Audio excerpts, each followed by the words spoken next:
Hi guys, this is Emily Cubelli for Girl Designer Designs, and for today's card I'll be using the Bats stamp set. I started stamping my images on Strathmore watercolor paper using my archival ink in jet black, as well as using a bit of masking.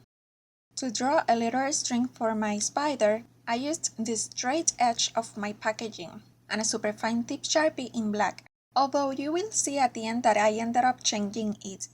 Then I die cut the piece of Strathmore watercolor paper where I had my images stamped using my stitch journaling card. I'm preparing my cardstock for some heat embossing using my powder bag, and also added some masks to my images. Then stamped the spider web as well as my sentiment using the Versamark ink pad. I made sure to add my embossing powder from WOW in clear gloss before I removed the sticky notes and masks, because they always leave a bit of a sticky residue, so I don't want to add the embossing powder after I remove them. I want to add it before I remove them to make sure that I do not get embossing powder where I don't want it. Finally, I went ahead and heat embossed it with my heat gun. To add some color, I'll use my Distress inks in Dusty Concord, Seedless Preserve, Faded Jeans and Black Suit, as well as some water and a watercolor brush. Once I added the Seedless Preserves, I realized that purple has a lot of pink in it, so it not only made my sky looks very pink, but also very light and bright, which I wasn't looking for in this particular card. In fact, I wanted a very dark and Halloweeny sky. So from now on, I didn't add more of that Seedless Preserve ink. Anyhow, if that is the look you are going for, you can totally use it. I kept adding the Dusty Concord, Faded Jeans and Black Suit to the sky, and I added them in layers, making sure to dry my panel between each layer. I kept adding my ink very randomly, and I also added some splatters, and I kept adding layers of colors until I was happy with the result.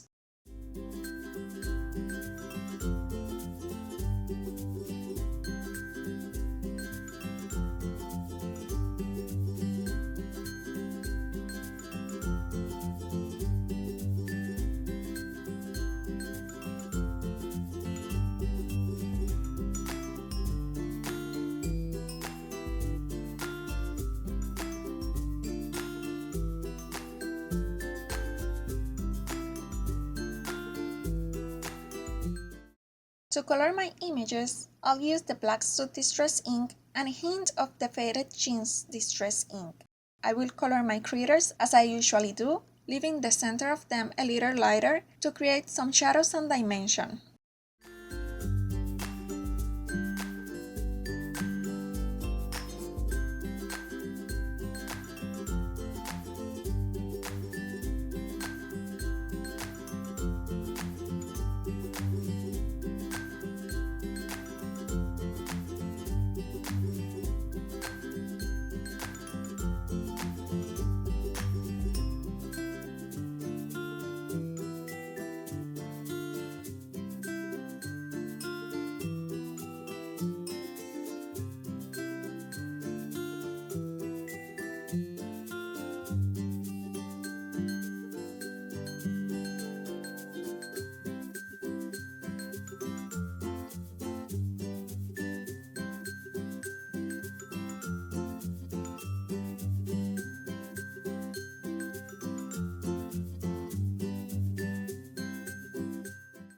Now I noticed that the spider web was white, but the string where the spider was hanging from was black.